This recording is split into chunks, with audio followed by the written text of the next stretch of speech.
పాపాత్ముణ్ణి, నువ్వే నీతిమంతురాలు అన్నాడు. అది ఆవిడ ఒప్పుకోవాల్సిన పదం. నేనే పాపాత్ముణ్ణి, నాకంటే నువ్వు నీతిమంతురాలు కాదంటే నేను మంచోడ్నే కదా, నువ్వు నాకన్నా మంచిదాని అన్న కాదు, నువ్వు మంచిదానివి, నేను పాపాత్ముని. అన్యులు చాలా మంది అరే యోధా తప్పు చేశారు. అవును, మేము చెప్తున్నాం యోధా తప్పు చేశాడు, యోధా జీవితంలో తప్పులు ఉన్నాయి, యోధా తప్పుడు జీవితాలు ఉన్నాయి, తప్పుడు నడకలు ఉన్నాయి. కానీ విషయం ఏంటి చెప్తున్నా, అలాంటి తప్పుడు వ్యక్తిని కూడా దేవుడు మార్చాడు. అది సరి అయిన ఒప్పుకోలు కూడా కాదు, నాకన్నా నీతిమంతురాలనడం కాదు. అక్కడ పడవలసిన పదం ఏంటి తెలుసా, నేనే పాపాత్ముణ్ణి, నువ్వే నీతిమంతురాలు అన్నాడు. అది ఆవిడ ఒప్పుకోవాల్సిన పదం. నేనే పాపాత్ముణ్ణి, నాకంటే నువ్వు నీతిమంతురాలు కాదంటే నేను మంచోడ్నే కదా, నువ్వు నాకన్నా మంచిదాని అన్నం కాదు, నువ్వు మంచిదానివి, నేను పాపాత్ముణ్ణి, నువ్వు మంచిదానివి, నేను పాపాత్ముని ఒప్పుకోలు రావాలి. ఆ తర్వాత ఆ అమ్మాయికి ట్విన్స్ పుట్టారంట. అందులో ఒకటి పెరేసు, రెండోవాడు జరాహు. పెరేసు అంటే చెప్పిన పగులు, నేను ముగిస్తున్నాను. పెరేసు అంటే తెలుసా పగులు, జరాహు అంటే తెలుసా ఉదయం. తన జీవితంలో ఉన్న అన్యాయపు స్వభావం పగిలిపోయింది. 2, తన జీవితంలో ఉన్న చీకటి మీద ఉదయం ఉదయించింది. లైఫ్లో ఒక లెసన్ నేర్చుకున్నాడు. మళ్ళీ ఇంకా ఏ ఆడదాని దగ్గరికి పోకూడదు అనుకున్నాడు. మళ్ళీ కోడల దగ్గరికి లైఫ్లో మళ్ళీ కోడలు ముట్టుకున్నాడా, మళ్ళీ మిస్టేక్ చేశాడా. ఇప్పుడు బాగానండి, లైఫ్ ఏంటి ఇప్పుడు అర్థమవడం స్టార్ట్ అయింది యోధాకి. మళ్ళీ ఆ సందర్భాలు చూపించి ఈ సందర్భాలు చూపిస్తూ అన్యులు చాలా మంది అరే యోధా తప్పు చేశాడు. అవును, మేము చెప్తున్నాం యోధా తప్పు చేశాడు, యోధా జీవితంలో తప్పులు ఉన్నాయి, యోధా తప్పుడు జీవితాలు ఉన్నాయి, తప్పుడు నడకలు ఉన్నాయి. కానీ విషయం ఏంటి చెప్తున్నా, అలాంటి తప్పుడు వ్యక్తిని కూడా దేవుడు మార్చాడు. మా దేవుడు తప్పుల వ్యక్తులను మార్చాడు. ఆ వ్యక్తులను మార్చి తీసుకొచ్చి తన వంశవృక్షంలో పెట్టుకున్నాడు. కానీ మీ దేవుడు, ఈ మాట నేను అంటలేదు, మా దేవుడు తప్పుడు వ్యక్తుల్ని మార్చి తన వంశంలో తన రాజ్యంలో పెట్టుకున్నాడు. యోధాన్ని మార్చాడు, తన కోడలికి జరిగించాల్సిన న్యాయం జరిగించాడు, ఇవ్వాల్సిన ఆస్తులన్నీ ఇచ్చేశాడు, జీవితాంతం తన కాపాడాడు. కొడుకులు ఉన్నారమ్మా జాతక బతికని పెద్దోడికి అర్థవంతమైన పేరెట్టాడు. నా లైఫ్లో ప్రతి ఆలోచన పగిలిపోయింది, నా చీకటి పోయి నా జీవితంలోకి ఉదయం వచ్చింది. లైఫ్లో తీసుకున్న మంచి నిర్ణయం ఏంటంటే phase 2 స్టార్ట్ అయింది. యోసేపు ఐగుప్తులో సెటిల్ అయిపోయాడు, యోధా కూడా ఇక్కడ సెట్ అయ్యాడు. మీకు స్టోరీ అర్థమవుతుందా? యోసేపు ఐగుప్తులో సెటిల్ అయిపోయాడు, ఇక్కడ యోధా సెట్ అయ్యాడు. యోసేపు సింహాసనం మీద కూర్చున్నాడు. ఈ మనిషి కాస్తంత విలువల్లో నిలబడ్డాడు. కరువు వచ్చిందట ఆయనకి. పెద్ద ఆయన యాకోబు పిలిచాడు, రే మీ మొక్కలు నేను చూసి నా మొక్కలు మీరు చూసి కరువులో చచ్చిపోయాక అక్కడికి వెళ్ళండి, ఏదో తీసుకురండి అంటే ఆ టైంలో యోసేపు సింహాసనం మీద కూర్చుని ఉన్నాడు. అతను యోసేపు అన్న సంగతి గుర్తుపట్టలేదు. ఎందుకంటే రంగు మారింది, వయసు మారింది, అందం మారింది, డ్రెస్ కోడ్ మారింది, వాయిస్ మారింది, అన్నీ మారే. యోసేపు అని తెలుసుకోలేకపోయారు. ఆ టైంలో యోసేపు గేమ్ మీకు తెలిసి ఇంటికి వెళ్ళి చదవండి. మీరు మళ్ళీ వచ్చి ధాన్యాన్ని పట్టుకెళ్ళి మళ్ళీ మాకు కావాల్సిన రుణాలు రోకలు మీరు ఇస్తాడన్న గ్యారంటీ ఏంటని అడిగినప్పుడు వీళ్ళకి ఆన్సర్ లేదు. యోసేపు అన్న సంగతి వీళ్ళకి తెలియదు. అంటే సార్లేదు సార్ మేము వచ్చేసి ఇచ్చేస్తామంటే తామారు ఎలాగడిగిందో సింహాసనం మీద యోసేపు కూడా అలాగే అడిగాడు. ఏంటి గ్యారంటీ ఏంటి మళ్ళీ వస్తారంటే అప్పుడు యోసేపుతో ఒక మాట అన్నాడు, అయ్యా ఏమీ లేదు, ఏం చేయమంటారు చెప్పండి అని అడిగితే ఆ చిన్నోడు ఎవడో ఉన్నారన్నారుగా బెన్యామీను, ఆడిని ఇక్కడ ఒకాలు తగ్గుచ్చి కవులకి ఇచ్చి ఇక్కడ కూర్చోబెట్టి ఆ రోకలు తెచ్చి ఆడిని తీసుకెళ్ళండి, ఏమాత్రం తోక జాడించిన చిన్నోడు పని కథం అన్నట్టు. టింగున స్టోరీ గుర్తొచ్చుంటుందండి యోధాకి. ఒకసారి నా సలహా వల్లే కొన్ని సంవత్సరాల క్రితం నా తమ్ముడిని మనహానికి దూరం చేశాను. ఇప్పుడు ఇదే నాయకత్వంలో మళ్ళీ తిరిగి అదే స్టోరీ వచ్చింది. ఇప్పుడు యోసేపు లేడు, ఆ స్థానంలో ఇప్పుడు బెన్యామీను ఉన్నాడు. వీళ్ళిద్దరు ఆవిడ పుట్టినోళ్ళే.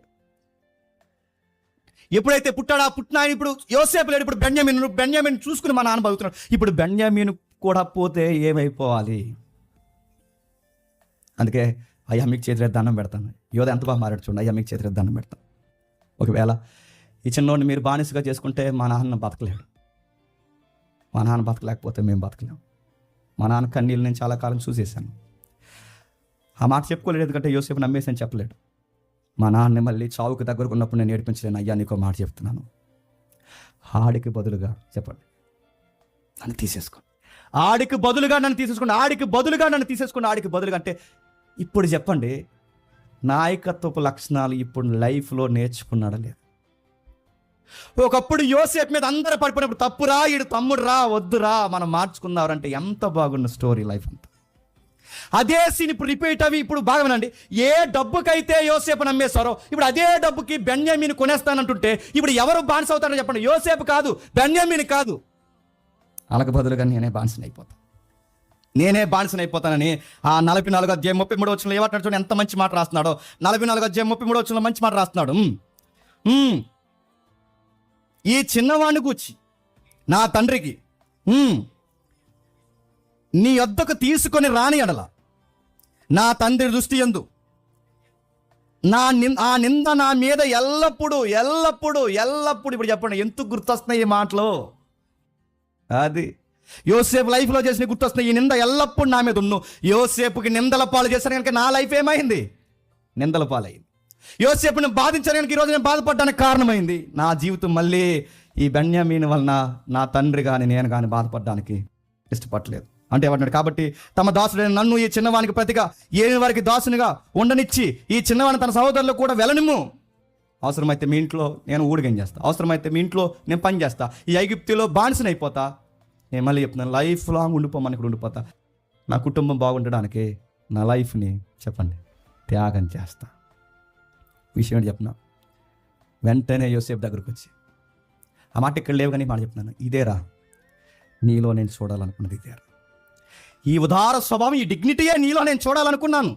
ఒక అన్నగా, తండ్రి తర్వాత తండ్రిగా, వెనకాల ఉన్న వాళ్ళకి ఏమన్నా జరిగితే ముందు నిలబడే ఒక పెద్ద మనిషిగా నీలో నేను చూడాలనుకున్నది ఇదేరా అన్నట్టుగా వెంటనే కౌగిలించుకున్న తర్వాత జరిగేది అదే. నేను ఎవరు అనుకుంటున్నారు? ఓపెన్ అయిపోయాడు. యోధా నీతిగా ప్రవర్తిస్తుంటే ఇంక నటించలేకపోయాడు. ఎవరు చెప్పండి?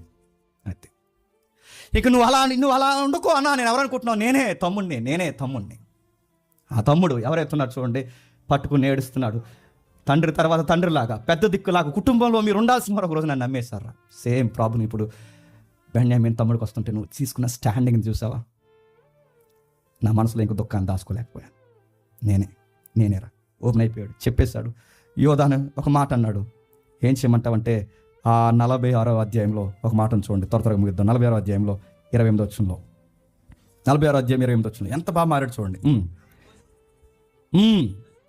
యోసేపు నద్దు తనకు ముందుగా యోధాను పంపిణీ. ఏం అర్థమవుతుందండి? యాకోబు గారట యోసేపు దగ్గరట మీడియేటింగ్ చేయడానికట ఎవరిని పంపుతున్నాడట? ఎదిగాడు. యోసేపుని యాకోబు కుటుంబాన్ని కలపడానికి మధ్యవర్తిత్వంగా నాయకుడిగా నడుస్తున్నది ఎవరు? యోధా మారాడు కాదు, దేవుడు మార్చేశాడు. ఒకప్పుడు ఎదుటోళ్ళ మీద నిందలేశాడు, ఇప్పుడు నిందల మీద వేసుకుంటున్నాడు. ఒకప్పుడు ఎదుటోళ్ళ వల్ల లాభాలు ఎతికాడు, ఇప్పుడు అవసరమైతే తానే నష్టపోతానంటాడు. ఒకప్పుడు ఎదుటోరి జీవితాలు తీసేశాడు, ఇప్పుడు అవసరమైతే నా జీవితాంతం ఐగుప్తికి బానిసత్వం చేస్తాడు. ఒకప్పుడు తప్పుడు నిర్ణయాలకి, అనీతికతకి, దుష్టత్వానికి నాయకుడిగా నిలబడ్డాడు, ఇప్పుడు నీతికి నాయకుడిగా నిలబడ్డాడు. ఇజ్రాయేల్ అనే కుటుంబం ఐగుప్తికి వెళ్ళడానికి రెఫరెన్స్గా, దిక్చూసిగా, నేను అడుగుతాను జీపీఎస్గా ఎదురు నిలబడి పనిచేస్తున్నది ఎవరో తెలుసా? యోధా. యోసేపుని మనసులోంచి బయటికి లాక్కొచ్చిందో తెలుసా? యోధా. నడిపించింది ఎవరు తెలుసా? యోధా. ఒకప్పుడు దుష్టత్వానికి నాయకుడు, ఇప్పుడు నీతికి నాయకుడు. ఇప్పుడు దేవుడు మార్చాడు. దేవుడు ఎలాంటి వాడు అంటే, ఈ పదం గుర్తుపెట్టుకోండి, దేవుడు తన సార్వభౌమ ప్రణాళికను స్వాధీనం చేసుకోవడానికి తరచుగా ఇలాంటి వ్యక్తుల్ని, అసమాధానమైన వ్యక్తుల్ని, అసమర్థతున్న వ్యక్తుల్ని, నీతి లేని వ్యక్తుల్ని మార్చి నీతిమంతులుగా తీర్చి తన సార్వభౌమ అధికారంతో పనికిరాని వారిని చెప్పండి పనికొచ్చే పాత్రలుగా మార్చి అన్నాడట. నువ్వు అలా నిలబడు యోధా, నీ చేతికి రాజదండం ఇస్తా అన్నాడట. ఏమిచ్చాడు చెప్పండి? రాజదండం ఇస్తా. రాజు నడుతాను. ఆల్రెడీ యోధాకి రాజదండం ఇచ్చేశాడు. నడుతాను.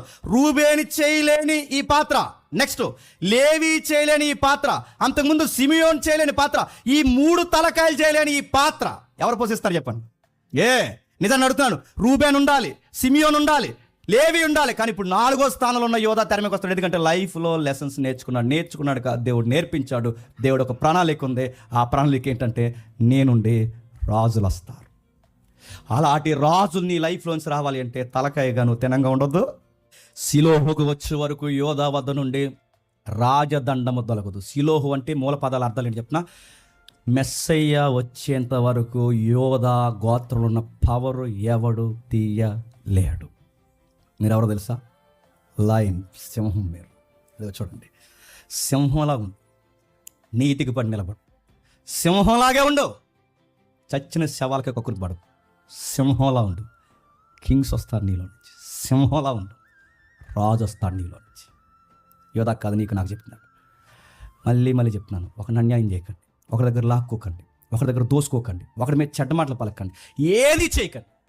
ఎలా జరగాల్సినవి చెప్పండి, అలా జరగనివ్వండి. దేవుడు నీతో ఏం చేస్తున్నాడు అది చేయనివ్వండి. అనేవాళ్ళని అనివ్వండి, ఏడ్చేవాళ్ళని అనివ్వండి, లాక్కునేవాళ్ళని లాక్కొనివ్వండి, ఎవడెన్ని మాట్లాడినవ్వండి. నువ్వు మాత్రం చెప్పండి, కింగులాగా, మళ్ళీ చెప్తాను, సింహంలాగా అలా నిలబడండి. రాజు నీ లైఫ్లోకి తీసుకొస్తాడు. ఆ రాజు ఎవరు తెలుసా?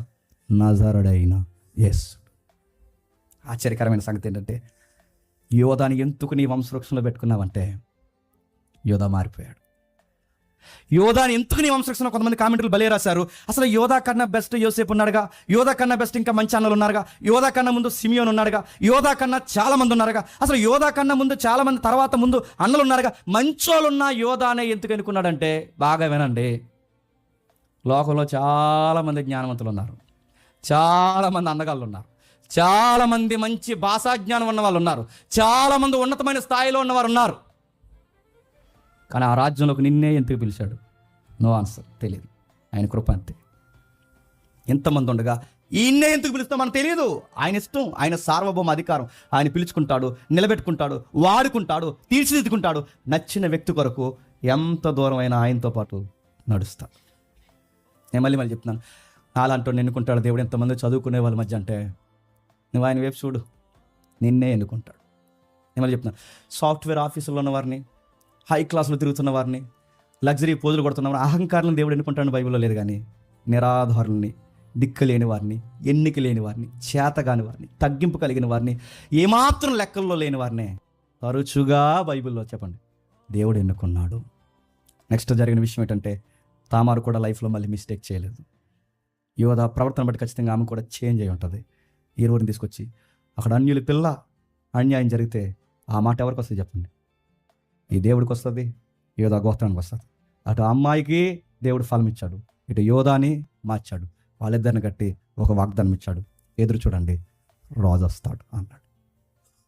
ఈ స్టోరీ అంత మైండ్లో పెట్టుకుని రాస్తున్నాడు ఎవరు చెప్పండి? మత్తయ్య మొదట అధ్యాయంలో పెడుతున్నాడు. ఇదిగో యేసు ప్రభు భూమి మీదకి రావడానికి ఎలాంటి వ్యక్తుల్ని దేవుడు పిలుచుకున్నాడంటే, కోడలతో పోయినోడిని, తమ్ముడిని నమ్మేసినోడిని. యేసు ప్రభు భూమి మీదకి రావడానికి దేవుడు ఎవరిని ఎంపిక చేసుకున్నాడంటే, ఇదిగో కక్కురుతోడిని, అరువుకి వేరే దాని దగ్గరికి పోయేవాడిని. ఎలాంటి వాళ్ళని దేవుడు ఎన్నుకుంటాడంటే, మళ్ళీ నేను చెప్తున్నాను, ఆయనకు నువ్వు నచ్చితే, ఆయన మాట వింటావని ఆయన అనుకుంటే, నీ పాత రోతంతా చేస్తాడు. నీ జీవితంలో ఆ దరిద్రం అంతా పగలగొడతాడు. ఒక మంచి ఉదయాన్ని ఇస్తాడు. నీ జీవితాన్ని పేస్టుగా స్టార్ట్ చేస్తాడు. వీడేనా అన్నంత ఆశ్చర్యకరంగా నిలబెట్టి నీ తరపున క్రీస్తుని సమాజానికి చూపిస్తాడు. అందుకే మత్తయ్య యోధా అంటే తప్పుగా చూడకండి, యోధా అంటే మారిన యోధ. ఆయనే పాత నిబంధన యోధ. ఎంత మారినోడు పేరెట్టుకున్నాడు ఆడు మారలేదు. ఇలాంటి మారినోడు పెట్టిన ఆడు మారలేదు, పోయాడు. కానీ గమ్మత్తేడు చెప్పిన, ఇందులోంచి దావీదు వచ్చాడు, ఇందులోంచి ప్రభు అయిన యేసుక్రీస్తు వచ్చాడు. ఇప్పుడు గమ్మత్తేడు చెప్పిన, ఆ ప్రకటన గ్రంథంలో ఒక మాట ఉంటుంది, మేము ఎవరం ప్రభు ఇప్పుడు అంటే, ఆయన అంటాడు, నిజమైన యూదులు మీరే. మనమే టోపులు పెట్టుకునే వాళ్ళు కాదు, సున్నీలు వేసుకుని తిరుగుతున్న వాళ్ళు కాదు, నిలువుటంగీలు వేసుకున్న వాళ్ళు కాదు. ఇప్పుడు నిజమైన యూదులు, ఆత్మ సంబంధమైన యూదులు ఎవరంటే, ఈ రాయల్ ఫ్యామిలీలో ఎవరికి ఇప్పుడు సిటిజన్షిప్ ఉందంటే, ఆ ప్రకటన గ్రంథంలో మనం సెమినార్లో మాట్లాడుకుందాం, మీరే. యోధా వారసత్వంలో మీరున్నారు, క్రీస్తున్నాడు, దావీదున్నాడు, ఆ వంశవృక్షంలో నిన్ను నన్ను పెట్టాడు. ఇప్పుడు మనం కూడా ఎవరో తెలుసా? యూదులు.